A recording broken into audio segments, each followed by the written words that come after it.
At my son's graduation dinner, my wife announced, "This is the end for US. I found someone new." Her new boyfriend sat across from me, smiling. Everyone froze.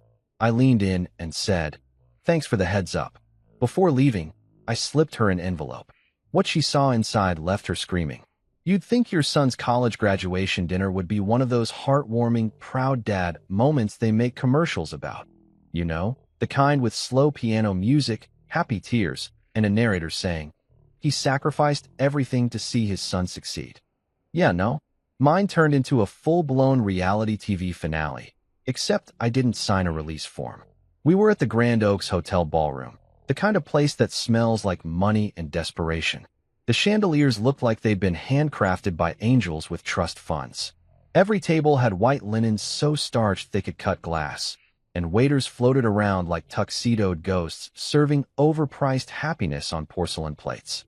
My wife, or soon-to-be ex-wife, Laura, sat beside me, dressed in red. Not just any red. The kind that says, "I'm about to ruin someone's life, but make it fashion." I remember thinking how weirdly calm she was, smiling that tight, rehearsed smile of hers. 29 years of marriage, and I could tell the difference between her genuine happiness and her "I'm about to set your world on fire" grin. Tonight? Definitely the second one. Ryan, our son, sat across from us. Tall, handsome, wearing his graduation medal like it was Olympic gold. The kid deserved the spotlight. He'd worked his tail off, double majoring in engineering and business, all while putting up with our marital cold wars. My mom, bless her 82-year-old heart, sat next to him, clutching her wine like it was a lifeline. She'd been saying all night, "Mark, I'm so proud of you both. Look at this family." I didn't have the heart to tell her that the part was about to age her a decade. Then it happened. Laura stood up, the clinking of her champagne glass slicing through the jazz music like a knife. Conversation stopped. Even the waiter carrying a flaming creme brulee froze, mid-step, like someone hit pause on his shift. Laura smiled, lifted her glass, and said in that calm, buttery voice she uses when she's about to commit emotional arson, "I'd like to make an announcement." I swear, I thought she was about to thank me.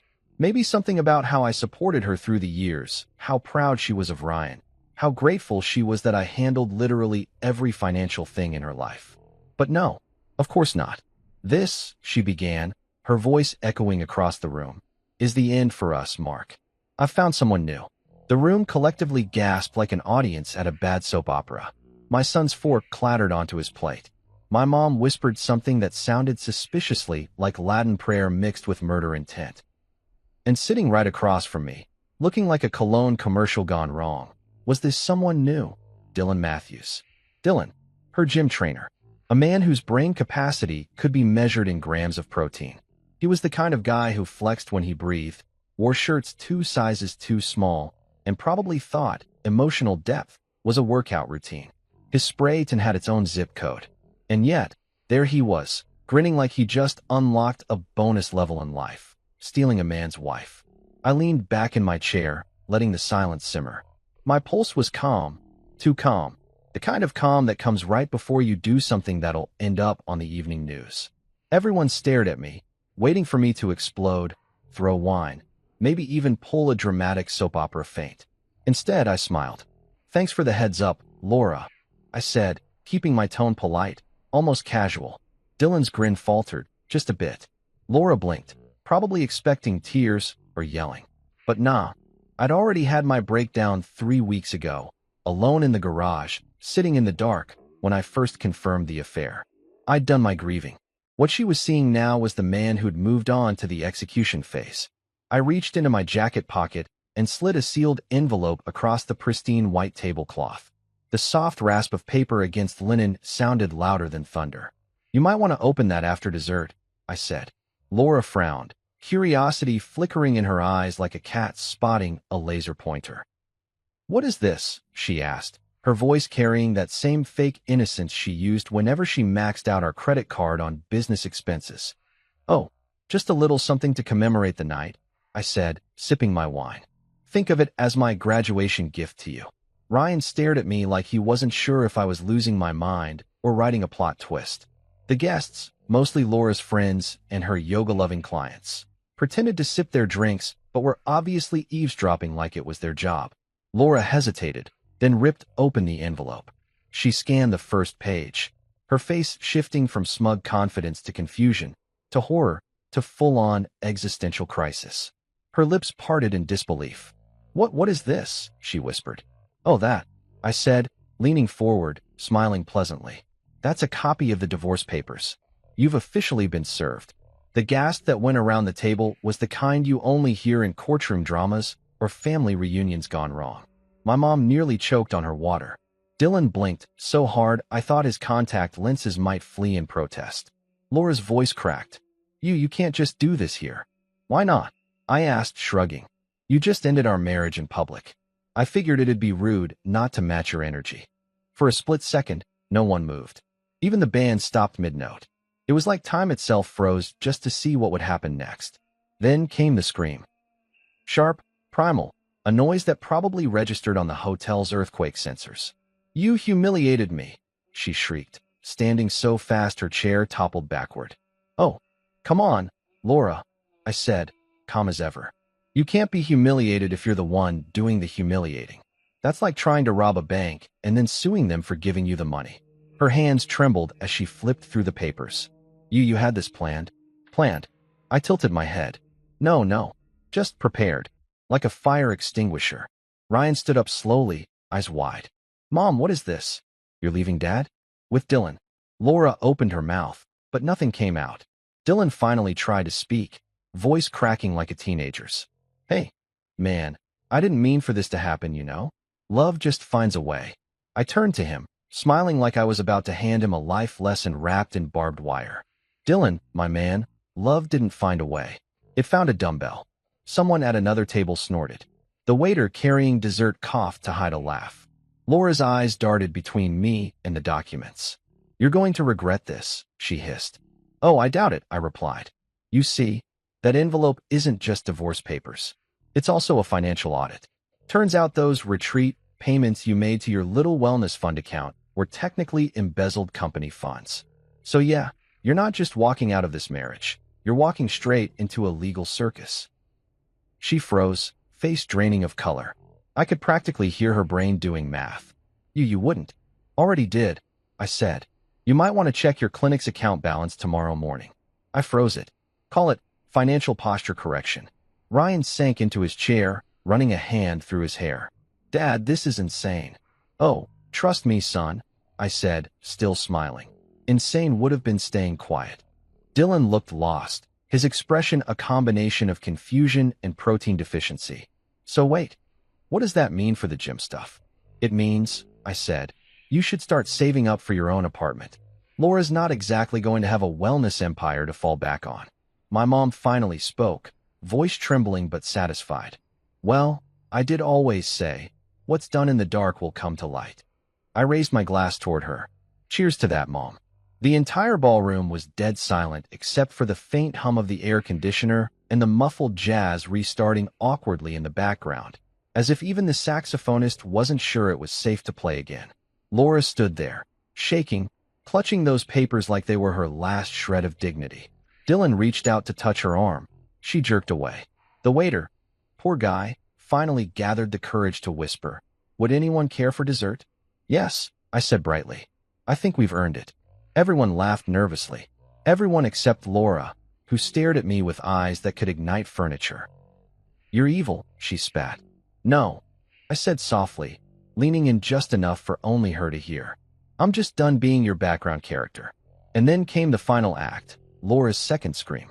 Louder, longer, a full-body banshee wail that made a baby at the next table cry. She slammed the envelope down so hard the silverware rattled. Guests whispered. Phones discreetly recorded. Someone muttered, "Oh my God, is this real?" Oh, it was real. I stood up slowly, buttoned my jacket, and said, "Well, congratulations, Laura. You managed to make Ryan's graduation truly unforgettable." Then, just for dramatic flair, I placed a $100 bill under my plate, looked at the stunned waiter, and said, "For the emotional labor." As I walked out of the ballroom, the murmur of gossip followed me like applause. My reflection in the glass doors showed a man who wasn't broken, just free. Behind me, Laura's voice cracked one last time.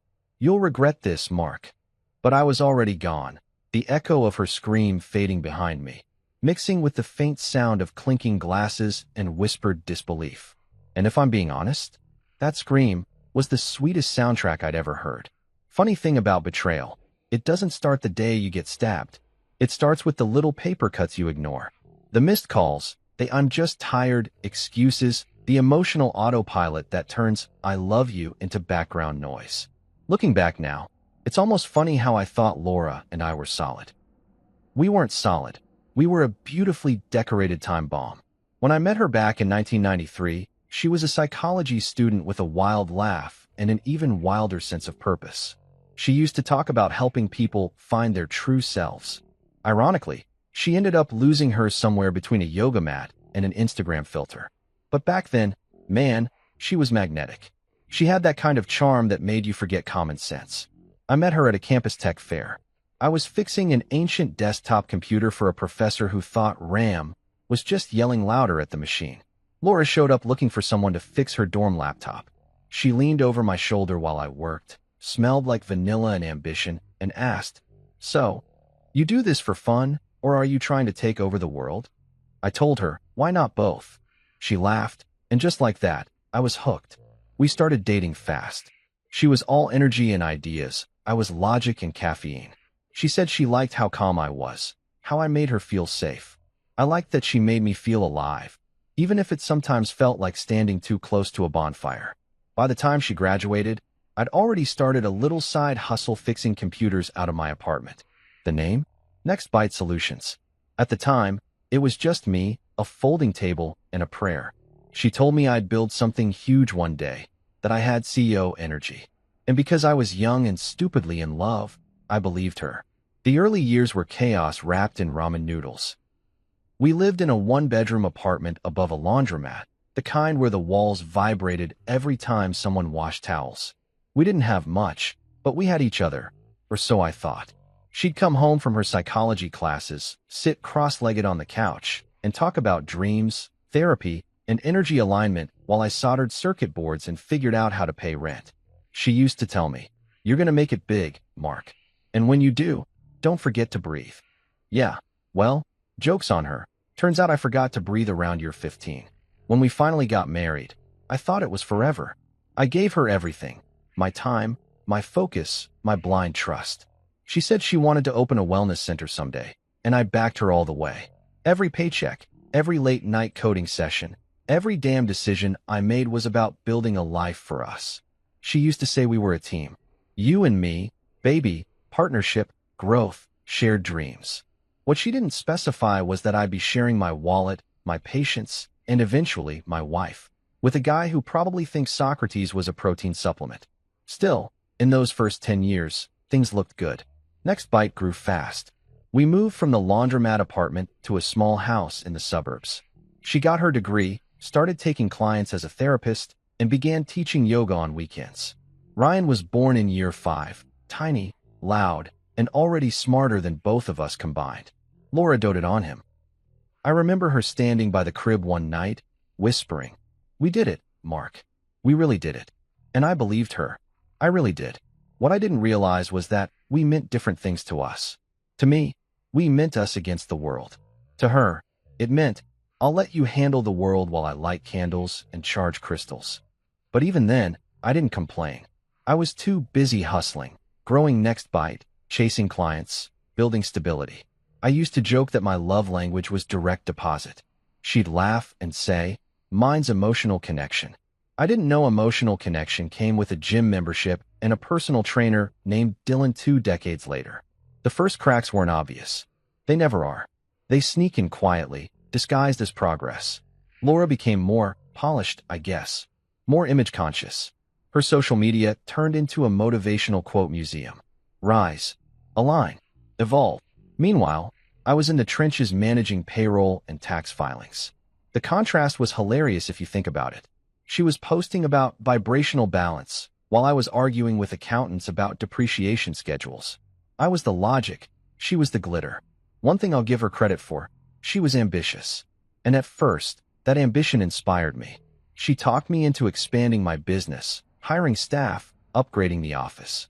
She said she believed in me, but slowly, that belief started sounding more like control. She wanted to pick my clients, my office colors, even the brand of coffee we stocked. I remember joking once, "Do you want to run the company?" And she smiled. "No, honey, I just want to make sure you don't mess it up." Cute, right? That was her way of saying, "You build it, I'll decorate it, and someday I'll claim half." I didn't see it. Or maybe I did, but I ignored it. Marriage makes you do that, filter out red flags like bad Wi-Fi signals. I told myself it was just her personality, that she liked control. And hey, she deserved nice things. After all, she stuck by me through the rough years, right? What I didn't know was that she wasn't sticking by me, she was biding her time. When she finally opened her own clinic, Zen Vibe Wellness, I was proud, genuinely proud. I even sold my old '67 Mustang to help fund it. That car was my baby, the one thing I'd kept from before the success. I remember the day I handed over the keys. She kissed me and said, "You're the most supportive man I know." Funny how she left out the part where she'd later use that support to bankroll her emotional affair. Zen Vibe was her kingdom, a chic, minimalist spa/therapy center where people paid $300 an hour to be told to breathe. She wore flowing white outfits and talked about manifestation while I was manifesting invoices. But she looked happy, or so I told myself. She started spending more time there, late-night, client sessions, weekend retreats, out-of-town workshops. And I kept saying, "It's fine. She's chasing her dreams." Yeah, she was, and apparently Dylan's too. If I'd been smarter, I would have noticed the change. She stopped laughing at my jokes, stopped asking about work, stopped calling me babe.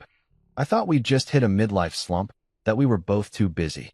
So I did what every clueless husband does. I doubled down on effort, planned trips, bought her gifts, even took up yoga to connect. You ever see a 40-something man trying to do downward dog next to women half his age? It's less spiritual alignment and more potential spinal injury. But I did it. For her. I remember one night. She came home late, smelling like expensive cologne. Not mine, obviously. When I asked where she'd been, she smiled, kissed my cheek, and said, "Networking dinner." That was the night I realized networking was her new word for cheating. But denial's a hell of a drug. I poured myself a scotch, convinced myself it was all in my head, and went back to bed. Looking back, I wish I'd confronted her earlier. But no, I was the guy who thought loyalty would fix everything. That if I just worked harder, loved louder, she'd remember the man who built everything for her. That's the thing about betrayal. It feeds on patience. The more you give, the more it takes. By year 25, the gap between us wasn't just emotional, it was continental. Ryan was in college, and our house had turned into a silent museum. She lived upstairs in her world of candles and affirmations. I lived downstairs in spreadsheets and sanity. The only thing we shared anymore was Wi-Fi. Then came Dylan. I met him once, back when I still believed he was just a trainer. Guy had a handshake like he was trying to crush a walnut. He called me sir, in that way men do when they're secretly mocking your age. Laura introduced us at a charity event. "This is Dylan. He's been helping me with my posture." I almost said, "Yeah, and apparently your moral flexibility too," but I didn't. I smiled, shook his hand, and thought, God help the next idiot who trusts this guy with their marriage. But even then, a part of me didn't want to believe it. Because the alternative meant my entire adult life, my sacrifices, my loyalty, my love, had been a long con. That's not easy to swallow. So, I swallowed denial instead. Still, there were signs. The random hotel charges she brushed off as business retreats. The whispering phone calls. The way she started dressing like every day was a luxury brand photo shoot. One night, I caught her laughing at her phone, the kind of laugh she hadn't used with me in years. I asked what was funny. She said, "Oh, just a meme Dylan sent." I said, "Who's Dylan?" She froze for half a second. That half second was all the truth I needed. But like an idiot, I still tried to make it work. Because that's what men like me do. We rationalize betrayal until it's undeniable. We tell ourselves we're being mature, patient, wise. But what we really are is terrified. Terrified that we wasted decades loving someone who stopped loving us long ago. So, when she finally dropped her little announcement at Ryan's graduation, it wasn't shock I felt. It was relief. Because the moment she said, "I found someone new," I realized I'd been free for years. I just didn't know it. And if there's one thing I've learned from all this, love doesn't blind you. It just gives you really bad Wi-Fi when the red flags start buffering. People love to romanticize sacrifice. They make movies about it, write songs about it, turn it into this noble, poetic thing, as if giving up everything you are for someone else is a beautiful gesture instead of a slow-motion tragedy. Spoiler alert, it's not noble, it's stupid. And I should know, because I did it for 29 years and got a participation trophy in heartbreak for my effort. Every marriage starts with good intentions. You think you're building something together, right? A partnership. You jump, I jump type of deal. But what they don't tell you is sometimes your partner's in a yacht while you're doing cannonballs into the deep end with bricks tied to your ankles. I gave up a lot for Laura, and not the small things like hobbies or alone time. No, I'm talking about the big, life-defining stuff. I gave up my dream of expanding NextBite internationally because Laura said we needed stability. She didn't want me traveling too much. She wanted me home, present. I thought it was sweet, a wife who missed me. Turns out, she just didn't want me too far away from the ATM. You know how people say, behind every successful man is a strong woman. Yeah, in my case, behind every successful man was a woman practicing new yoga poses while scrolling through Loyalman's online catalog with my credit card. I built empires while she built playlists for meditation. Our life looked perfect from the outside. Big house, nice cars, kid in college, matching his and hers vacations to Bali. But beneath the surface, I was dying a little every day. And not the cool, poetic kind of dying. I mean the kind where you look in the mirror and barely recognize yourself anymore. It started with small sacrifices. Laura wanted to open a spa, a wellness retreat, as she called it. Zen Vibe Wellness. The name alone should have been a red flag. I asked her, "Do you have a business plan?" She said, "I have a vision." That's code for I'm about to spend your money like Monopoly cash. Still, I supported her. I even sold my old '67 Mustang. My pride and joy, the first thing I ever bought after NextBite, turned a profit. That car wasn't just metal and rubber. It was freedom, youth, and late-night drives when life still made sense. But she said, "Mark, if you really believe in me, you'll help me make this dream real." So, like an idiot, I sold it. Watched a stranger drive away with a piece of my soul and handed her the check. For Zen Vibe, I said, trying to sound proud. She hugged me, whispered, "You'll never regret this." She was half right. I didn't regret supporting her dream. I regretted realizing later that her dream didn't include me. You want to know how she thanked me? By telling everyone she built the spa from scratch. Yeah, apparently scratch now means your husband's life savings. But it didn't stop there. Sacrifice became a routine. Every time I made a plan for myself, she had a reason why it couldn't happen. "You can't expand right now, Mark. Ryan needs you here. You shouldn't buy that new property. It's risky. You don't need that car. We already have one." It wasn't about practicality. It was about control. She dressed it up as love, but what she really meant was, "I can't risk you getting too independent. You might realize how much of yourself you've already lost." And, man, I lost plenty. I lost friends because she didn't like them. "They're a bad influence," she'd say. Translation, they remind you of who you used to be. I lost my hobbies because she said they took too much time away from family. Then she spent that family time texting other people. The irony could choke you. One night, I came home from work late, exhausted, starving, ready to eat whatever leftovers survived her clean-eating phase. She was sitting cross-legged on the floor, candles everywhere, essential oils clouding the air like we were fumigating demons. "Shoo," she whispered. "I'm manifesting abundance. Maybe manifest some dinner while you're at it." I muttered. She glared at me. "Mark, you're blocking my energy." "Your energy," I said, stepping over a pile of crystals, "is blocking my metabolism." That argument ended with me microwaving leftover rice and thinking about how marriage used to mean teamwork, not competing spiritual philosophies. But here's the thing, I didn't stop trying. Because that's what you do when you love someone. You adapt. I told myself the sacrifices were temporary, that once Ryan graduated, once Zen Vibe stabilized, once life slowed down, we'd find each other again. Spoiler, we didn't. Life didn't slow down. It just sped up, right past me. The cracks showed early, but I filled them with effort. She'd say, I feel like we've grown apart. And I'd take her on a weekend getaway. She'd say, you don't listen to me. And I'd cancel business meetings to sit through her TED Talk-length rants about emotional synergy. I became a full-time repairman for a marriage that was already condemned. The truth? She didn't want a partner anymore. She wanted an audience. Someone to clap every time she reinvented herself. I was just the loyal stagehand holding the spotlight while she auditioned for a new life. I'll never forget the day Zen Vibe officially opened. Grand opening. Ribbon cutting. The whole women supporting women Instagram circus. She was in this flowing white outfit, surrounded by influencers who spoke in quotes. There was even a juice bar serving drinks with names like Inner Peace and Detox Your Doubts. When she got up to give her speech, I stood in the crowd like a proud fool. She thanked her clients, her mentors, her journey. And then she said, I couldn't have done this without my team. Her team. Not a word about me. Not one damn syllable. Afterward, I walked up to her, smiled, and said, you forgot someone. She blinked, fake confused. Who? Your investor, I said. The guy who sold his dream car and postponed expansion plans for this. She laughed nervously, patted my arm, and said, oh, come on, Mark, don't be dramatic. Dramatic, right. Because wanting acknowledgement for literally funding someone's empire is such diva behavior. That was the day something in me started to break. Quietly, invisibly.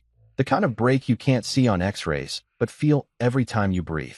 Still, I stayed. Because leaving felt like failure. Society trains men like me to see endurance as success. Real men stick it out, they say. Yeah, well, real men also end up emotionally bankrupt because they mistake loyalty for love. Years went by, and my sacrifices became invisible. She didn't even notice anymore. When I stayed up all night debugging code to cover her spa's losses, she just said, you work too much. When I missed a golf trip with my friends to attend her couples mindfulness workshop, she said, you should be more present. Present? I was practically a ghost haunting my own marriage. Then came the final straw, Ryan's college tuition. We'd agreed years ago to split the cost from our joint savings. I checked the account one morning, empty, completely drained. When I confronted her, she said, oh, don't worry, I moved it to the business account temporarily. Zen Vibe needed a boost this quarter. I just stared at her. You used our son's tuition money for scented candles and chakra pillows? She rolled her eyes. You're exaggerating. It's all part of long-term growth. Yeah, I said, for Dylan's biceps, maybe. That's when she got defensive. Why do you always have to ruin everything with sarcasm? You don't understand my world. No, I didn't. I understood numbers, logic, and loyalty. Her world was built on delusion and designer yoga pants. That night, I sat in my office, lights off, just staring at the photo of us from our 10th anniversary, back when I still believed the word us meant something. We were smiling, holding champagne glasses. I remember thinking I'd found the one. I couldn't decide if I wanted to laugh or throw the picture out the window. You know what the hardest part of sacrifice is? It's not losing money or sleep or even dignity. It's realizing you gave your best years to someone who wouldn't have done the same for you. I poured everything into her dreams while she quietly unplugged mine. People say marriage is 50-50. Ours was 100-0. I gave, she took, and when I ran out, she found someone else to refill her tank. But here's the beautiful twist. Sacrifice makes you dangerous once you stop. Because once you've lost everything, you realize you've got nothing left to fear. By the time I discovered the affair, I wasn't shocked. I was ready. The sacrifices had already killed the husband she remembered. What was left was someone colder, sharper, and infinitely calmer. So when she made her big announcement at that graduation dinner, standing there in her red dress like betrayal's poster child, she thought she was delivering a death blow. What she didn't know was that I'd already buried that marriage years earlier, right next to my Mustang. The man who once sacrificed everything for her was gone. The one sitting across the table, smiling, calm as ever, that was the man who finally realized that self-respect isn't selfish, it's survival. They say cheating starts long before the first kiss, and I can confirm, it does. It starts with the new perfume she swears she bought for herself.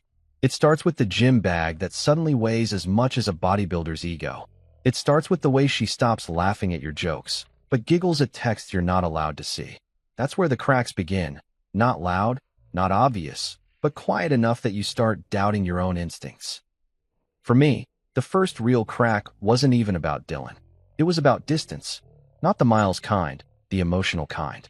You know, the one where she's sitting 2 feet away, but might as well be broadcasting from another planet. I'd be working late, typing away on my laptop, and she'd stroll in wearing yoga pants and that new perfume that smelled like fresh betrayal with hints of lavender. She'd kiss me on the cheek and say, "Don't stay up too late," like she cared. But the second I looked up, she was already back in her world, headphones in, smirk on her face, thumbs flying across her phone like she was drafting the sequel to my humiliation. At first, I brushed it off. After all, we'd been married for nearly 3 decades. You don't survive that long without learning to let little things slide. But little things became daily things, and daily things turned into what the hell is going on things. She started dressing differently too. Laura had always been stylish, but suddenly she had this new gym glam thing going on. Tight leggings, cropped tops, perfectly curled hair, makeup that screamed, "I'm not trying," while clearly trying very hard. She'd head to the gym at odd hours, like 9 p.m. on a Wednesday. I once asked, "Since when does Pilates happen at midnight?" She smiled and said, "Since I found a trainer who actually challenges me." I didn't have the heart, or the stupidity, to ask what exactly he was challenging. That was my first introduction to Dylan Matthews. The man. The myth. The walking protein shake. I met him one afternoon when I decided to surprise Laura at her wellness clinic. I walked in with coffee, planning to take her to lunch, maybe remind her that her husband still existed. The receptionist smiled nervously when she saw me. That should have been my first clue. "Oh, Mrs. Williams isn't here right now," she said, even though I could literally hear Laura's voice from behind the half-closed office door. Before I could respond, the door swung open and out walked Dylan, 6 feet of bronzed arrogance in a tank top that looked painted on. He was carrying a smoothie, which I can only assume was made from blended ego and ignorance. "Hey, bro," he said, giving me that chin lift greeting guys use when they're trying to assert dominance. "You must be Mark." I smiled, the kind of smile that says, "I could bury you financially and emotionally in one conversation." "That's right," I said, offering a handshake. He gripped my hand with all the subtlety of a hydraulic press. "Laura's told me a lot about you, man," he added, which was code for, "I've heard your marriage is circling the drain." "Has she?" I asked, still holding his gaze. "Because she hasn't told me much about you, Dylan. What is it you do again? Other than flex?" Laura popped out from behind him, looking startled and guilty, an expression she tried to disguise with a smile. "Mark, you didn't tell me you were coming." "Guess I wanted to surprise you," I said, setting the coffee on her desk. "Didn't know you had company." "Oh, Dylan's just helping me with posture correction for my clients," she explained too quickly. "You know, mind-body alignment stuff. Right?" I said, glancing at Dylan's arms.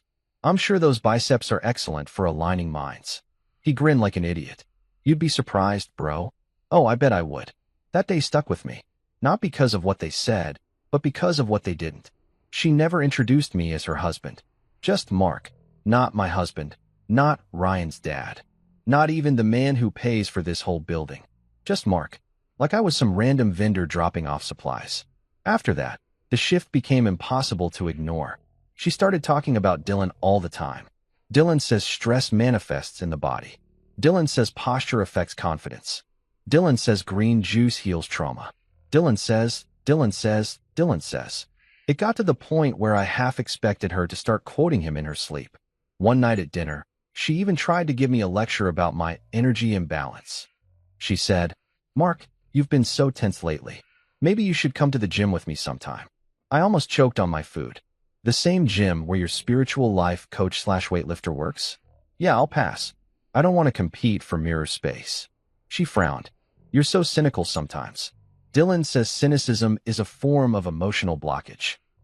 Dylan also thinks essential oils cure taxes. I shot back. She sighed, the kind of sigh that says, "You're no longer fun to manipulate." But here's the thing about denial. It's cozy. I convinced myself it was harmless. That she was just going through a phase. A midlife identity crisis wrapped in Lululemon. I mean, what's the worst that could happen? Turns out, the worst could happen, and it comes with a side of betrayal. Her late nights got later. Her phone started living in do not disturb mode. She'd go out with friends I'd never met and come home smelling like cologne that definitely wasn't mine. I remember one night she came in around 2 a.m., hair messy, cheeks flushed, humming to herself. I was half asleep on the couch and mumbled, "Good workout." She jumped, startled. "What?" "Oh yeah, just cardio." "Cardio," I repeated, eyes half open. "Must have been intense. You burned through your wedding ring." She froze, looked down at her bare hand, and stammered, "Oh, I took it off before yoga so it wouldn't get caught on anything." "Right," I said. "Wouldn't want your commitment to get snagged on a treadmill." That conversation ended with her storming upstairs and slamming the door. I sat there in the dark, staring at the ceiling fan spinning lazily above me, realizing that love wasn't supposed to feel this heavy. It was around that time my son, Ryan, started noticing too. One weekend when he came home from college, he said, "Dad, is everything okay with you and Mom? She's been different." I laughed, though it came out hollow. "Different how?" "She talks about her trainer a lot," he said carefully. "Like a lot. It's weird." "Yeah," I said, forcing a smile. "It's weird." He didn't push. He's a smart kid. Smarter than I was at his age. I didn't have to explain what was happening. He already knew. But the real tipping point came one evening when Laura came home from work and forgot to mute her phone. I was in the kitchen, making coffee, when her phone buzzed on the counter. A message popped up from Dylan Flexed Biceps. "You left your necklace in my car again," winking-faced. I didn't touch the phone. I just stared at it, my stomach turning cold. That was the moment denial packed its bags and left. When she came back into the kitchen, humming, I said casually, "Hey, you got a message." She froze. "Oh, from who?" "Your emotional support dumbbell," I said. Her eyes darted to the phone, then to me. "Mark, don't start." "Oh, I'm not starting anything," I said, smiling faintly. "Looks like you've been doing all the heavy lifting." She tried to spin it. "It's not what you think." I laughed. "Then I'm really curious. Laura, what exactly does it look like when a married woman leaves her jewelry in another man's car?" She crossed her arms. "You're paranoid." "Paranoid?" I repeated. "Right. Because it's totally normal to have a personal trainer sending winky face emojis about your missing accessories. My bad. I should meditate on that." She stormed off, muttering about how I never trusted her. And I just stood there, coffee cooling in my hand, realizing the foundation of our marriage wasn't cracked, it was dust.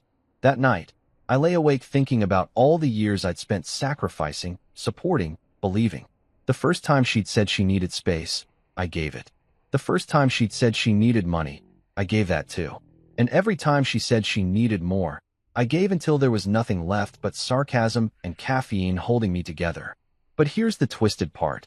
The first cracks didn't just expose her lies, they exposed mine too. The lies I told myself. That I could fix it. That she'd come back. That love was enough to glue a broken foundation. Spoiler, it's not. Love is great, but duct tape doesn't hold up skyscrapers. I used to think happily ever after meant surviving together. Now I know it means walking away before you lose yourself completely. So yeah, those cracks hurt. But cracks let light in. And the moment I stopped pretending everything was fine, I started seeing just how much better life could be once the walls finally came down. You know how people say the truth always comes out?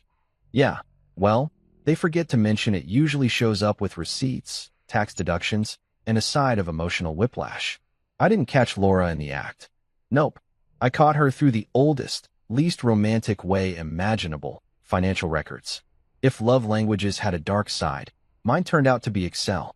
It started one gloomy Tuesday morning, the kind where the sky looks hungover and even your coffee tastes like it gave up on life. I was knee-deep in quarterly reports for NextBite, sorting out payroll discrepancies, when I noticed something odd. A transaction from a luxury resort in Palm Springs labeled Wellness Workshop.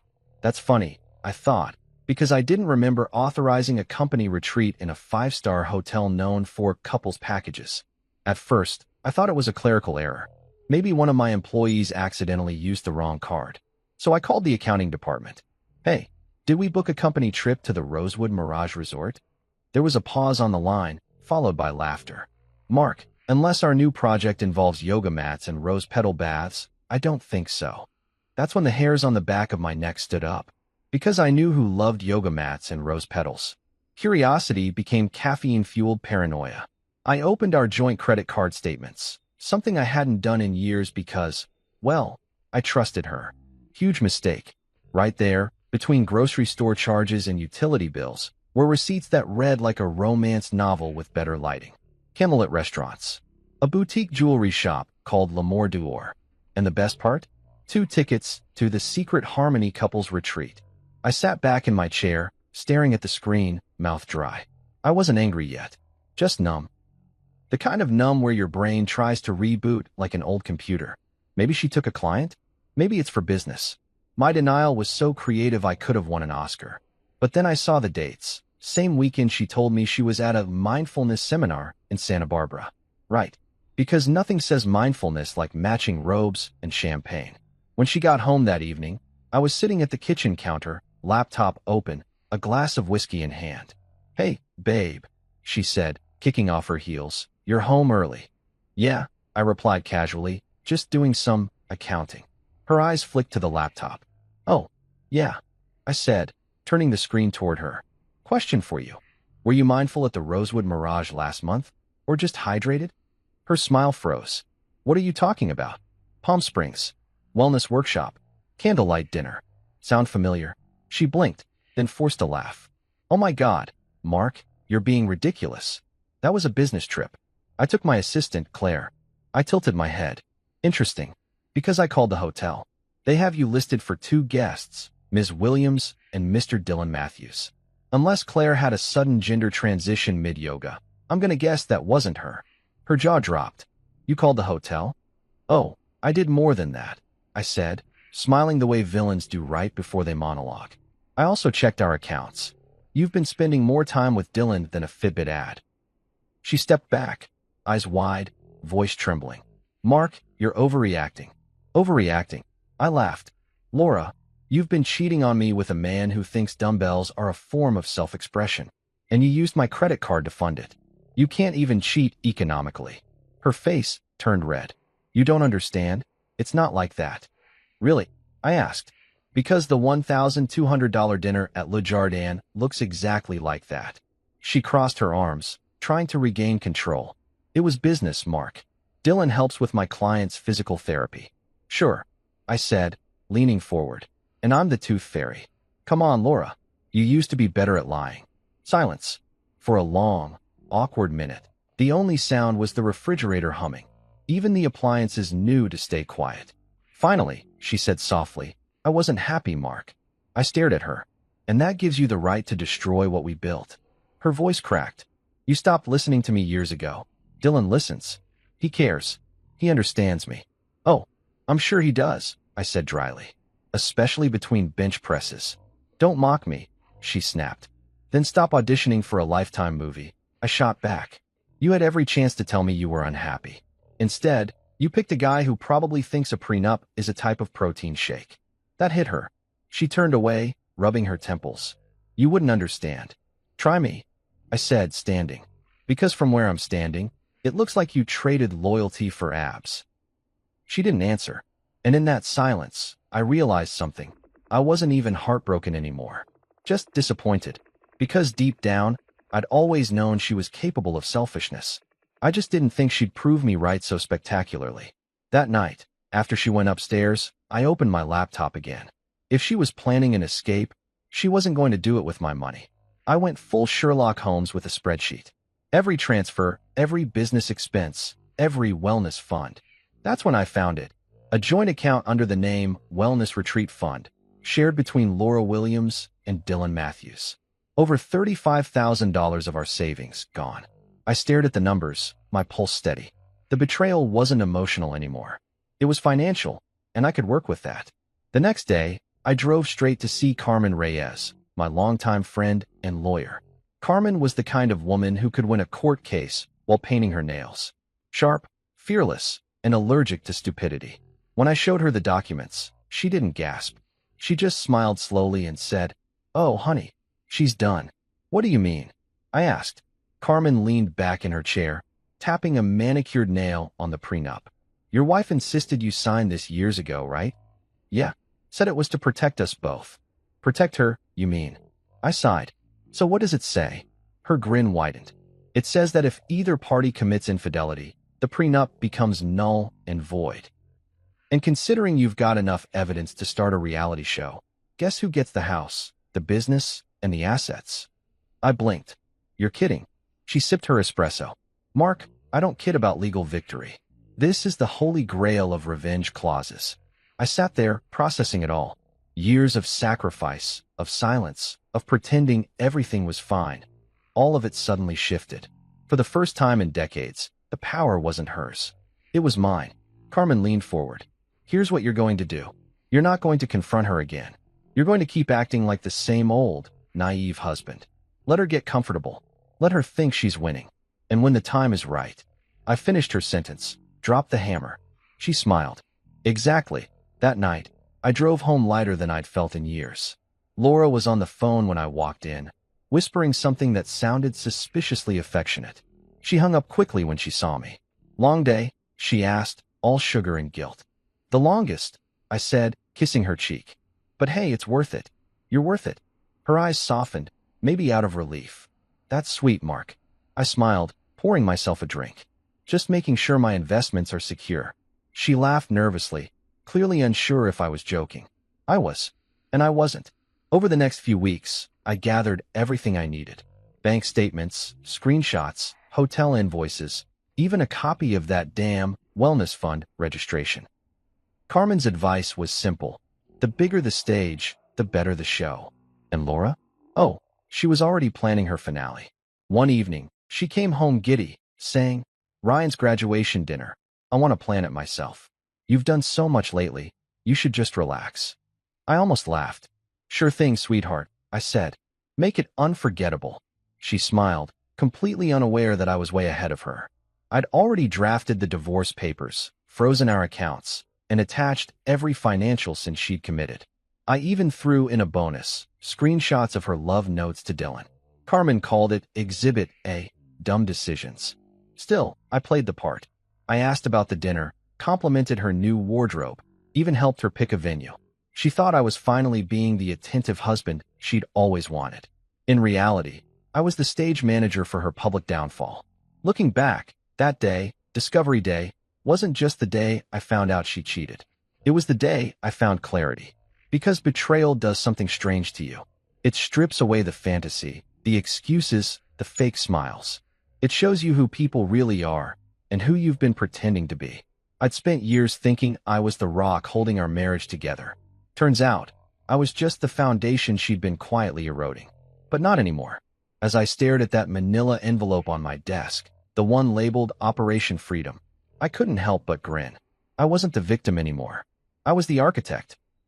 And soon, very soon, Laura would learn that the man she'd dismissed as predictable was about to make her story unforgettable.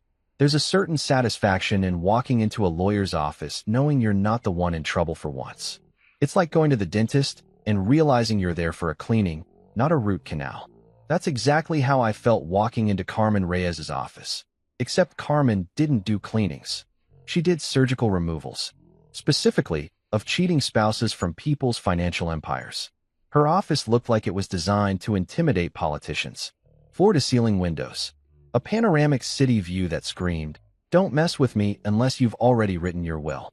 She was sitting behind a marble desk, reading something that looked like a legal document, but could have been a villain's monologue for all I knew. "Mark," she said, without looking up, "please tell me you're here to file something juicy." I grinned.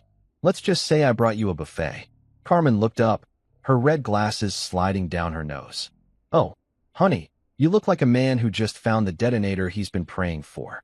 "Close," I said, taking a seat. "I found out my wife's been funding her gym boyfriend's career with our joint savings." Carmen dropped the papers, her eyes lighting up like a Christmas tree powered by vengeance. "Tell me everything." So I did. The hotel stays, the jewelry receipts, the secret wellness fund account with Dylan's name on it. I laid it all out like evidence in a true crime documentary. She listened, scribbling notes with the focus of a surgeon about to operate on someone's arrogance. When I finished, she sat back, steepled her fingers, and smiled. That kind of slow, shark-like smile lawyers give when they smell blood in the water. "Mark, you're in better shape than you think. Tell me, do you still have your prenup?" I blinked. The one Laura insisted on 29 years ago? Yeah, somewhere in the home office. Good, she said. Bring it in. Today. 2 hours later, I was back in her office, holding the document that once made me feel like the world's biggest sucker. Laura had drafted it back when we got married, all about protecting her independence and ensuring fairness. I was young and in love. She could have asked me to sign a waiver for organ donation, and I'd have said, "Sure, babe, anything for you." Carmen flipped through the pages, scanning faster than my accountant in April. Then she stopped. Her eyes widened. A laugh escaped her lips, sharp, delighted, dangerous. "Oh, this is rich," she said, smirking. "Mark, your wife wrote her own doomsday clause." "What? Right here," she said, tapping the paper. Section 4. Clause C. In the event of marital infidelity by either party, this agreement becomes null and void, and all jointly held assets shall revert to the non-offending spouse. I stared at her. "You're kidding." Carmen shook her head, grinning like a cat that just found the cream factory. "Oh, I never kid about poetic justice. You, my dear man, are sitting on a legal goldmine. The moment we prove infidelity, this prenup dies faster than her excuses. So, the business, the house, the investments. All yours," she said. "Every single penny. And considering she's been using your money to fund Dumbbell Dylan's dream life, this will be the easiest case of my career." I leaned back in my chair, letting it sink in. After years of feeling powerless, I suddenly felt like I'd just found the cheat code to life. "You're serious?" "As a subpoena," she said, crossing her legs. "You've got proof of transactions, hotel stays, texts, and a joint account. That's not circumstantial. That's a confetti cannon of guilt." I chuckled. "Carmen, remind me to put you in my will." She smirked. "Just make sure it's after the divorce is finalized. I don't want to share with Laura's ghost." The next few days were a blur of quiet strategy. Carmen assembled a team, her assistant Jamie, a forensic accountant named Victor, and a private investigator who looked like he moonlighted as a bounty hunter. Their job? To document everything with the precision of a nature documentary. Victor went through our financials like a bloodhound. "Your wife's been moving money through her business accounts," he said during our first meeting. "Small transfers, 5 grand here, 10 there. But when you total them up, we're looking at around $80,000. $80,000, I asked, nearly choking on my coffee. "For what?" "Kale smoothies and scented candles." "Apparently," Victor said, deadpan. "Cheating is an expensive lifestyle." Meanwhile, the private investigator, a guy named Ron who wore Hawaiian shirts like it was still 1987, delivered photos. Dylan and Laura at a restaurant. Dylan and Laura entering a hotel. Dylan and Laura doing yoga in ways that would get a PG-13 rating. Carmen compiled it all into a neat digital folder labeled Exhibit A, Idiots in Love. By week's end, we had enough evidence to make a Netflix series. Carmen called me in, sat me down, and said, "Now comes the fun part, the reveal." I raised an eyebrow. "The reveal?" "Oh yes," she said, eyes glinting. "You don't just hand her divorce papers in silence. You make it an event. You let her set the stage, and then you take the mic. Like a movie?" "Exactly," Carmen said. "Except this time, the ending's not tragic. It's transactional." I laughed. "You're scary, you know that?" She smiled sweetly. "That's why you hired me." So we planned it, down to the last detail. Carmen would finalize the paperwork, file the motion under confidentiality, and prepare to serve her, not at home, but in public. Somewhere meaningful. Somewhere she'd never forget. And the timing? Perfect. Ryan's graduation dinner was coming up in 3 weeks.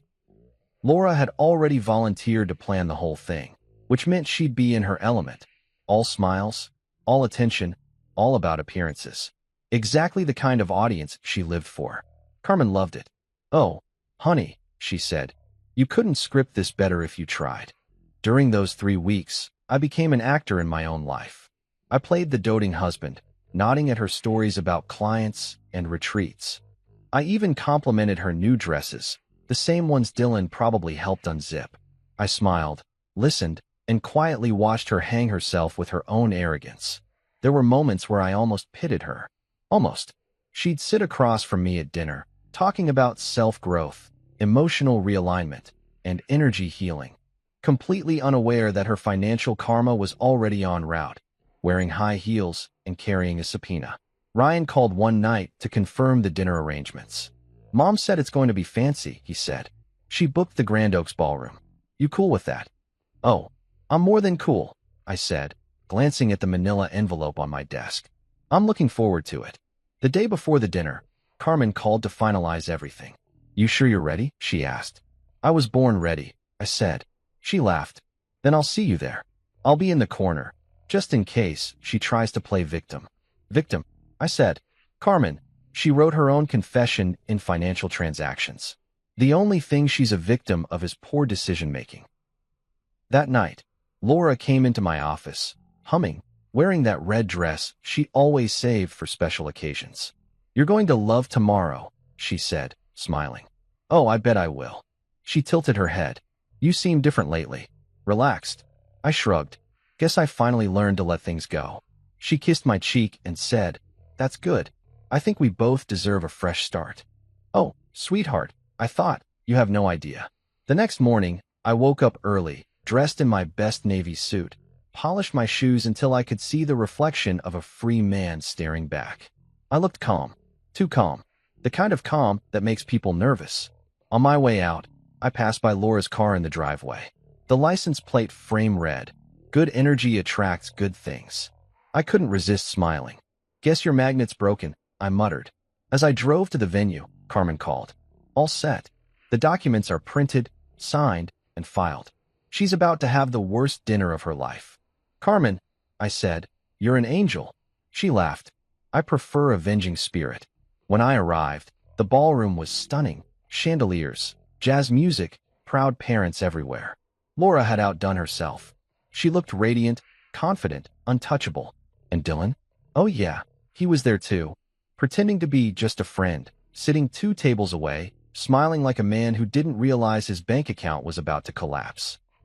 As I shook hands, made small talk, and toasted my son, I couldn't help but admire the irony. Laura thought this night was about her control, her freedom, but in a few hours, that illusion would shatter like the champagne glasses she so loved to raise. And me? I wasn't just attending my son's graduation dinner. I was attending my wife's. Because after Carmen's paperwork landed in Laura's perfectly manicured hands, my wife's 29-year career as Mrs. Williams would be officially over, legally, financially, and poetically. The loop in the law wasn't just a clause. It was my lifeline. And the best part? She'd written it herself. There's a special kind of power in pretending you don't know what's going on.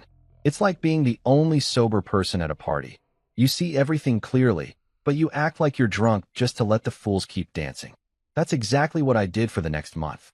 I played the role of the clueless, supportive husband so convincingly I could have won an Emmy. Laura thought she was the star of her own movie, but I was the director, producer, and writer, quietly setting up the final scene of her career in manipulation. Every morning, I'd kiss her goodbye, hand her coffee, and say, "Have a great day, babe." She'd flash that smile, the one that used to make me melt, but now just made me mentally check off another step in Operation Freedom. She'd head out in her Tesla, pretending she was late for client consultations, when really, she was probably going to see Dylan, the human embodiment of a protein bar. I had to admit, she was good at lying. Too good. She had it down to an art form. Every detail matched. Every excuse sounded believable. But here's what she didn't realize. When you live with someone for nearly 3 decades, you learn their tells. The way she over-explained when she was nervous, the way her left eye twitched when she was hiding something. I didn't need to be Sherlock Holmes. I just needed to keep a straight face while she dug her own grave in heels. One Thursday morning, she said she was going to Palm Springs for another wellness conference. I smiled and said, "That's great, honey. Take the company card." She blinked, surprised. Normally, I'd question every expense, but now I was practically shoving money at her. "You're being so supportive lately," she said, sounding almost guilty. Almost. I chuckled. "I just want you to be happy, Laura." She kissed me on the cheek. "You have no idea how much that means." Oh, but I did. While she was at her conference, I had a meeting with Carmen. She was reviewing the final stack of evidence, texts, financial records, and photos courtesy of our favorite Hawaiian shirt-wearing private investigator, Ron. The guy had outdone himself. He'd even gotten a picture of Laura and Dylan sharing a smoothie with 2 straws. Nothing says romance like a $9 kale shake between co-conspirators. Carmen smirked as she slid the folder toward me. This, she said, is the kind of evidence that makes judges giggle. Judges giggle? I asked. Oh yeah? They won't admit it, but when they see stuff like this, matching robes, spa receipts, joint wellness fund accounts, they don't see love. They see stupidity. I laughed. So we're good to go? Better than good, she said. The papers are prepped. All we need is your signature. I signed faster than a man buying the last PlayStation on Black Friday. Carmen leaned back. Now, remember, don't confront her. Don't tip her off. You're playing the long game. Don't worry, I said. I'm already rehearsing my role. And I was. Every night, I rehearsed lines in my head like an actor preparing for opening night. When she'd talk about aligning her chakras, I'd nod thoughtfully, fighting the urge to say, You mean aligning your savings account with Dylan's gym membership? When she'd sigh and say, You've been so patient with me lately, I'd smile and say, Just trying to be the best version of myself. The best version, indeed, the one that didn't yell, didn't fight, didn't show his hand until the curtain call. The funny thing is, the calmer I became, the guiltier she got. One night, she actually broke down crying. Mark, do you think we've drifted apart? That almost got me. Almost. For a brief second, I saw a flicker of the woman I married. The college girl with big dreams and an even bigger heart. But then she wiped her tears, checked her phone, and smiled at a message from the gym. And just like that, any pity evaporated. Still, I played along. Drifted apart? Maybe a little. But we can fix it, I said, looking her dead in the eyes. She smiled faintly. You really think so? Absolutely. I replied, thinking, you'll be fixed, all right, financially, permanently, legally. The closer we got to Ryan's graduation dinner, the more theatrical I became. I helped her pick decorations, gave input on menus, even pretended to care about her seating chart. Should we put Dylan at our table or with the guests? She asked once, pretending it was an innocent question. Oh, definitely with the guests, I said, suppressing a laugh. Wouldn't want him to feel out of place. She nodded, relieved. She probably thought she'd successfully normalized his presence. I'd just given her enough rope to hang herself in public. 3 days before the dinner, Carmen called with one final update. Everything's ready. The papers are filed. Once you hand her the envelope, she's officially served. Perfect, I said. Right after dessert? Carmen chuckled. You're a savage. Hey, I said. You told me to make it memorable. Remind me never to cheat on you, she replied. By the time the big night arrived, I was a master of composure. If they ever give out awards for calm vengeance, I'd sweep the category. I put on my navy blue suit, the same one Laura had picked for me years ago for our anniversary. Fitting, really. She gave me the suit. I'd use it for her symbolic funeral.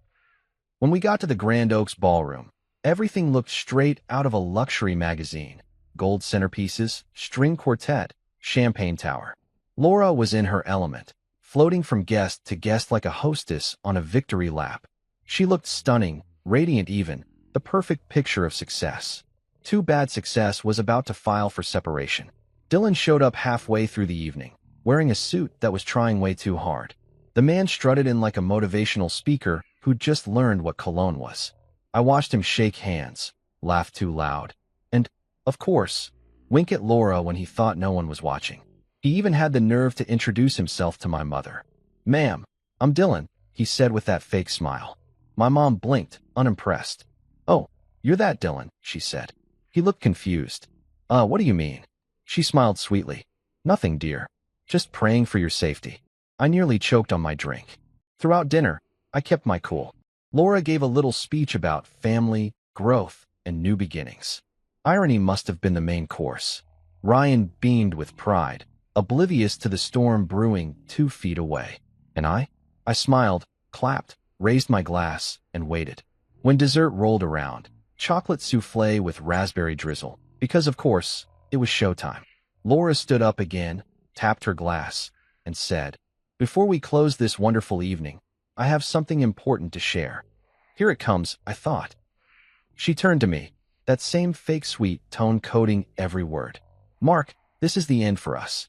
I've found someone new. The gasp that followed was cinematic. Even the band stopped playing. Dylan sat up straighter, trying to look noble, but he just looked like a golden retriever who'd stolen a steak. My mother gasped so loudly someone passed her a glass of water. I leaned back, completely calm. "Thanks for the heads up, Laura," I said. "But before you start celebrating your freedom, you might want to open this." I reached into my jacket pocket, pulled out the manila envelope, and slid it across the table. She blinked, confused. "What's this?" "Oh, just a small gift," I said. "Open it. You'll love it."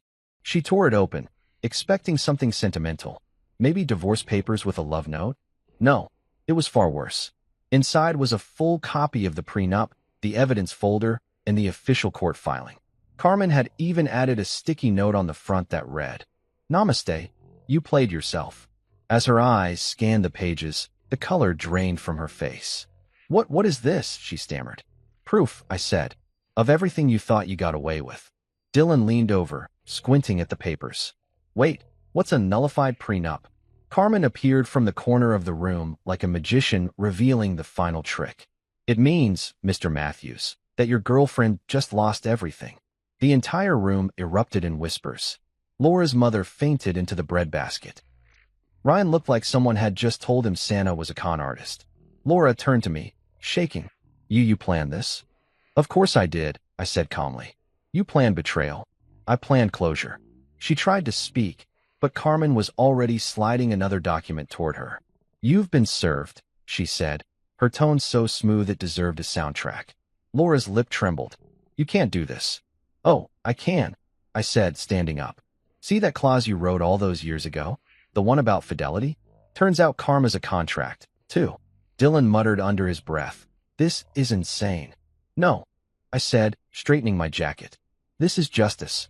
Insane was thinking you could rob a man and call it self-discovery." And with that, I raised my glass one last time. "To Ryan," I said, smiling at my son. "The only person here who actually deserves to graduate tonight." The crowd applauded awkwardly, unsure whether to cheer or call security. Laura collapsed into her chair, sobbing. Dylan tried to comfort her, but looked like he was already Googling cheap apartments near the gym. As Carmen escorted me out, she whispered, "That was art." "Yeah," I said, exhaling. "Performance of a lifetime." And as I walked out of that ballroom, leaving the wreckage behind, I realized something profound. Revenge doesn't always roar.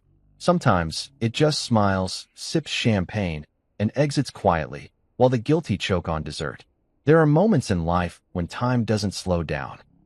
It just freezes, like it's afraid to miss the chaos. Ryan's graduation dinner was one of those moments. The air in that ballroom could have been bottled and sold as tension number 5. Everyone was smiling too wide, clinking glasses too loudly, pretending the world wasn't about to end. Everyone except me. I was calm, dangerously calm. The kind of calm that only comes after months of watching lies unravel like a bad Netflix plot. The Grand Oaks Ballroom had been transformed into a Pinterest fever dream. Gold-trimmed tablecloths, hanging chandeliers, flower arrangements taller than my self-control. A live jazz band played softly in the background, like they knew they were underscoring a public execution but were too polite to stop. Laura was in her element. Hair perfect, dress immaculate, smile weaponized. She glided through the crowd like a queen greeting her peasants, soaking in every compliment. "Laura, you've outdone yourself," one of her friends gushed. She laughed, modestly waving a manicured hand. "Oh, please. It's all for Ryan. He deserves a special night." I sipped my wine and watched from the corner, thinking, if she only knew how special this night's about to get. Ryan looked radiant, proud, innocent, too good for the storm that was brewing between his parents. My mom sat next to him, gripping her clutch like she was holding onto the last shred of her sanity. Dylan was there too, of course, sitting 2 tables away, laughing with the kind of forced confidence only a man with a pending lawsuit could muster. I'll give him credit. He cleaned up well. The man traded his gym shorts for a navy blazer, probably borrowed from someone who paid taxes. He had this smug look that said, "I'm winning," completely unaware he was sitting on a ticking time bomb. Carmen was in the back, pretending to be just another guest. She wore a sleek black dress and an expression that said, "I came for the free champagne, but I'm staying for the drama." Halfway through dinner, Laura leaned over and whispered, "You've been quiet tonight." I smiled, just taking it all in. She patted my hand. You've been wonderful through all this. I know things haven't been perfect, but after tonight, everything will make sense. Oh, I said, sipping my drink. It already does. Dessert was served. Chocolate souffle with raspberry drizzle. Ryan gave a heartfelt little speech about family, perseverance, and the people who believed in him. I almost teared up. Then Laura stood, tapped her champagne glass, and smiled that million-dollar smile I used to love and now wanted to invoice. Before we close this wonderful evening, she began, I just want to say something. Conversations died instantly. Even the jazz band stopped mid-note. The spotlight might as well have swung directly onto her. This night isn't just about Ryan, she continued, voice dripping with grace. It's about new beginnings. About stepping into who we really are. She turned toward me, that fake sweetness oozing like honey laced with venom. Mark, this is the end for us. I've found someone new. There it was. The nuclear bomb. She said it with such poise, you'd think she was announcing a charity gala, not the implosion of a 29-year marriage. A collective gasp rippled through the room. Glasses froze midair. My mother audibly whispered, Oh, Lord, strike her with sense. Ryan's fork clattered to his plate. The poor waiter carrying a tray of tiramisu just stopped dead in his tracks. And sitting directly across from me, grinning like the human form of athlete's foot, was Dylan Matthews, her someone new. He gave this little nod, like we were sharing a secret handshake. The kind of nod that says, no hard feelings, bro. Oh, there were plenty of hard feelings, but not the ones he was expecting. I didn't flinch, didn't blink, didn't give her the satisfaction. Instead, I leaned back, smiled, and said, Thanks for the heads up, Laura. Then, with the composure of a man whose soul had already gone through the ringer, I reached into my jacket and pulled out the manila envelope. You might want to open this after dessert, I said, sliding it across the table. Her curiosity got the better of her.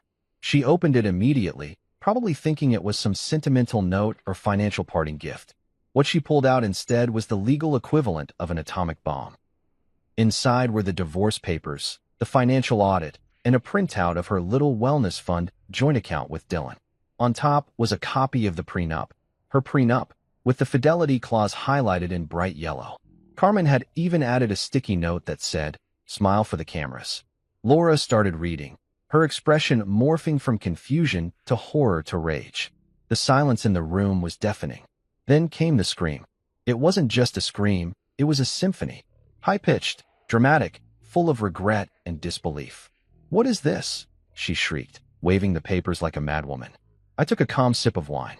That's your exit plan, sweetheart. Just not the one you thought you were writing. You can't do this, she yelled. Oh, I can, I said. And the best part? You made it possible. Remember that prenup you were so eager to draft back in the 90s? Turns out you're your own undoing. Dylan's face went from smug to pale. Wait, what does that mean? Carmen stood up from her table, voice sharp and authoritative. It means, Mr. Matthews, that your partner here just forfeited every asset she thought she had. The house, the business, the investments, all revert to Mr. Williams. The crowd gasped. Even the jazz band's saxophonist muttered, Damn. My son sat there, wide-eyed, processing it all. Dad, you knew. I nodded. I did, son. And I wanted you to learn something tonight. Some lessons are better demonstrated than explained. Laura was shaking now, her voice trembling. Mark, please, we can talk about this privately. Privately? I laughed softly. You just announced our divorce at a public dinner. I figured we should stay consistent. She glared at Carmen. This isn't legal. Carmen smirked. Oh, it's airtight. You cheated, you transferred marital assets without consent, and you used business funds for personal gain. You don't just lose the prenup, you lose everything. Someone in the back whispered, This is better than Netflix. Dylan leaned toward Laura, whispering frantically, Wait, so, the clinic's gone? The house too. I smiled. Don't worry, champ. You can keep the yoga mat. The laughter that followed was low and hesitant, but it spread like wildfire. A ripple of schadenfreude across the room. Even the waiter finally exhaled. Laura's eyes filled with tears. You planned this. You let me. Dig your own hole. I interrupted. Of course I did. You spent years manipulating me, Laura. Years. I just learned from the best. She looked at me like she didn't recognize me. And maybe she didn't. The man who once adored her, forgave her, and sacrificed everything for her was gone. The man standing before her now was something entirely new. Calm, sharp, free. Ryan stood slowly. Mom, tell me this isn't true. Laura reached for him, but he pulled his hand back. The look on his face broke me more than anything else that night. You cheated on Dad? She stammered. Ryan, it's complicated. He shook his head. No, it's simple. You betrayed us both. That silence hit harder than any scream. Carmen walked over, handed Laura a pen, and said softly, sign it when you're ready. Laura looked at me one last time, eyes full of anger, shame, and something like regret. But I didn't flinch. I'd spent years absorbing her chaos. It was her turn to drown in it. When I turned to leave, the room broke into low whispers. People stared, some in pity, others in awe. I didn't care. I'd done what I came to do. As I passed Dylan, he mumbled, you didn't have to humiliate her like that. I stopped, turned, and looked him dead in the eyes. You're right. I didn't have to. But she spent years humiliating me quietly. I just gave her the courtesy of volume. He swallowed hard, his fake confidence evaporating. Carmen met me at the door, grinning. That, she said, was performance art. I smiled. It's called closure. As we walked out into the cool night air, the hotel lights reflected on the glass doors behind me. Through them, I could still see Laura, head in her hands, the weight of her choices crashing down like a wave she couldn't outrun. Carmen nudged me. How do you feel? I took a deep breath, exhaled slowly, and smiled. Like a man who just graduated, too. Because in that moment, it hit me. Ryan wasn't the only one moving forward that night. I was too. And for the first time in years, I didn't feel broken. I felt alive. They say karma doesn't need a GPS. It always finds its destination. Well, that night, karma didn't just find Laura. It RSVP'd, sat front row, and brought popcorn. The scream she let out at the graduation dinner didn't just echo through the ballroom. It lingered in the hotel lobby, ricocheted off the marble floors, and probably traumatized a few waiters who didn't get paid enough to witness a legal execution. After Carmen delivered her closing argument in stilettos, Laura sat frozen, trembling, eyes darting between the documents and the faces staring at her. You could see the realization hit her like an avalanche. The perfect little empire she'd built on lies, credit cards, and collagen smoothies was crumbling faster than Dylan's attention span. Mark, she finally whispered, voice cracking like glass. You can't be serious. I took a calm sip of my wine and said, dead serious, Laura. You wanted a new beginning? Congratulations, you got one. Just not the kind you pictured. Carmen leaned in, her tone professional, but her smile pure mischief. Mrs. Williams, everything you see there is legally binding. The clause is airtight, the evidence is irrefutable, and your bank accounts? Frozen as of an hour ago. The collective gasp that followed was something out of a soap opera. You could practically hear the whispers spreading like wildfire. Even the saxophone player in the corner stopped mid-note and muttered, damn. Laura's mother, sitting nearby, let out a faint moan and fell backward into her chair, clutching her pearls. Someone passed her a glass of water, which she immediately rejected because, and I quote, this family doesn't drink tap water during emotional trauma. Ryan was pale, his jaw tight, his eyes bouncing between us like he was trying to reconcile the parents he once knew with the war zone in front of him. Mom, is this true? He asked softly. Laura blinked rapidly, tears welling up. Ryan, baby, please. He held up a hand. Don't baby me. Just answer the question. She hesitated, her lip trembling. It's not what it looks like. Oh, please, Carmen muttered under her breath, flipping through her briefcase. It's exactly what it looks like. I didn't even need to say anything. The silence was heavy enough to crush her. Finally, she stood, clutching the envelope like it was radioactive. You can't do this to me, she hissed. I raised an eyebrow. I didn't do this to you, Laura. You did this for yourself. Dylan, who'd been sitting there trying to look invisible, finally found his voice. Okay, look, this doesn't have to get messy. Carmen turned to him like a hawk spotting lunch. Oh, sweetie, it's already messy. You might want to leave before you're asked to testify. He frowned. Testify? I smiled. Yeah, champ. When you started sharing bank accounts and hotel rooms with a married woman, you made yourself part of the exhibit list. His face drained of color faster than Laura's checking account. Wait, hold on. I didn't know about any of this legal stuff. Carmen smirked. Ignorance isn't just unattractive, it's also not a defense. Laura spun toward me, voice rising. You've humiliated me in front of everyone. Oh no, I said evenly, setting down my glass. You did that when you stood up here and made your big speech. I just made sure you didn't leave out the credits. The ballroom erupted in murmurs, phones discreetly recording, eyes wide. Someone whispered, "Is this real?" Someone else whispered, "This is better than Netflix." Ryan suddenly stood, his chair screeching across the floor. "I'm done," he said, shaking his head. "I can't believe this." Laura reached for him. "Ryan, please, don't walk away." He looked at her, tears glistening. "You already did." He walked out, leaving her standing there with her mascara streaking and her world collapsing. That silence. It was deafening. The kind of silence that makes your heart beat louder just to fill the void. Then Carmen, bless her dramatic soul, stood up and said, "Well, this concludes the legal portion of tonight's dinner. Dessert is still being served in the back for anyone interested." The laughter that followed was awkward but cathartic. Even I couldn't help but chuckle. Laura glared at her, then at me, and finally at Dylan. "You," she spat. "This is all your fault." He recoiled. "Mine? You said your marriage was over. You said he was clueless." "Clueless," I said, standing slowly, adjusting my jacket. "You really thought I'd go 30 years building a multi-million-dollar company and not notice when someone was embezzling from me? Come on, Dylan, give me some credit." He stammered, "I didn't know it was your money." I leaned close enough for him to smell the quiet satisfaction radiating off me. "Then consider this your financial education, courtesy of Next Bite Solutions." The man looked like he was about to cry. "You can't do this." Carmen interrupted smoothly. "Oh, he already did. Your girlfriend here signed her own doom clause. And as for you, well, hope you saved up from those personal training sessions, because that car she bought you, registered under her now-seized business." He blinked. "Wait, what?" "Yep," Carmen said, checking her phone. "The repo team should be outside any minute now." The timing was poetic. Through the glass doors, I saw a tow truck pull up and start hooking his shiny BMW. His face turned the color of spoiled yogurt.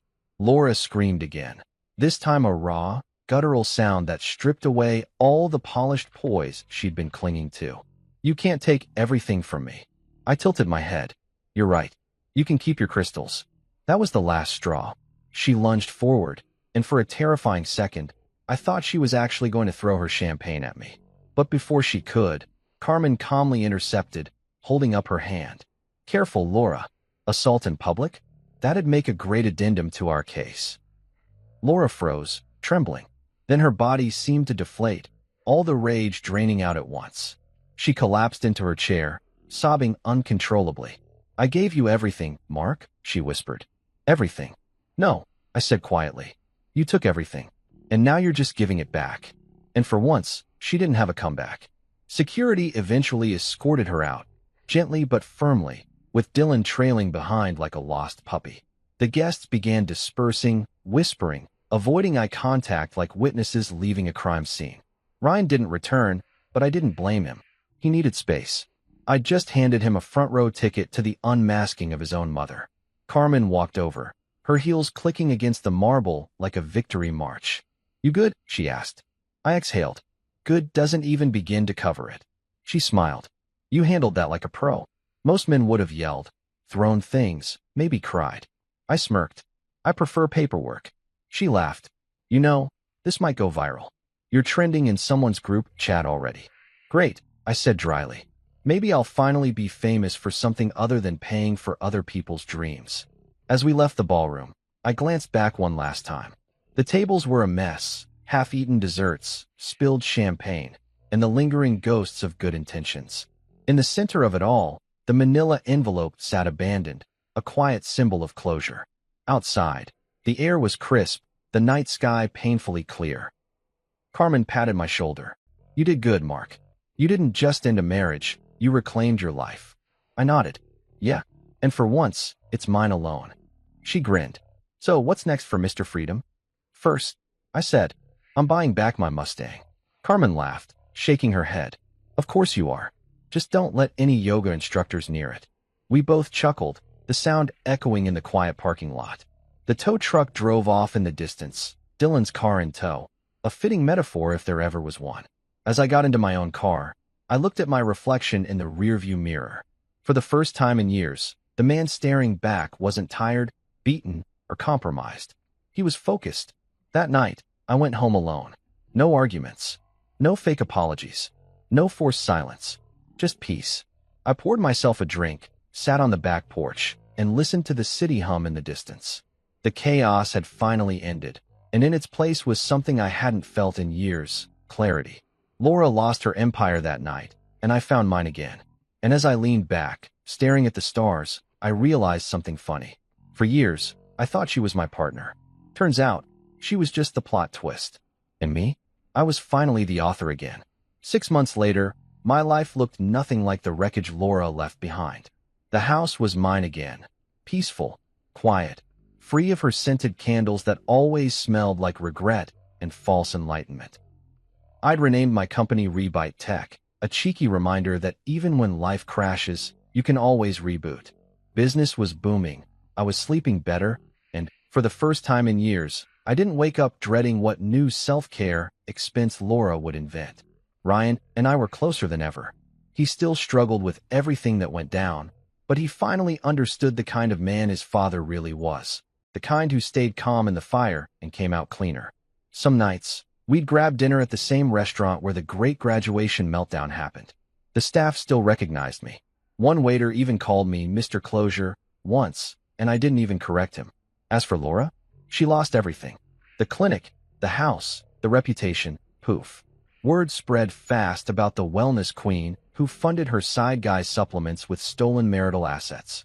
Dylan, last I heard, moved on to a Zumba instructor named Tiffany. Laura tried reaching out once through her lawyer, something about finding peace and mutual healing. I replied with 2 words: prenup karma. Carmen, my lawyer/avenging angel, still checks in sometimes. Every call ends with her laughing and saying, "I still can't believe she tanked her own empire with a fidelity clause." I usually respond, "Believe it." Some people build houses of glass and throw stones for fun. The Mustang? Oh yeah, she's back. Brand new, cherry red, custom plate that reads F1 Nolly. I took her for a long drive up the coast the week the divorce finalized. No destination, no soundtrack, no guilt, just the sound of wind and freedom. And somewhere between the laughter, the work, and the quiet nights, I realized something. Revenge wasn't the point. It was just the door I had to walk through to get my peace back. The real win was rediscovering myself, the man who once dreamed, built, and believed before he got lost in someone else's reflection. So, yeah, I got my justice. But more importantly, I got my second chance. When people ask me now if I believe in forgiveness, I tell them this: absolutely, once the paperwork clears. Because nothing says closure like a signed court order and a steak dinner where the only scream is the sizzle on the grill. And as I sat on my balcony one night, watching the city lights flicker below, I raised a glass to the woman who taught me everything I never wanted again. If revenge had a flavor, it would taste like victory, medium rare, perfectly seasoned, and served with silence.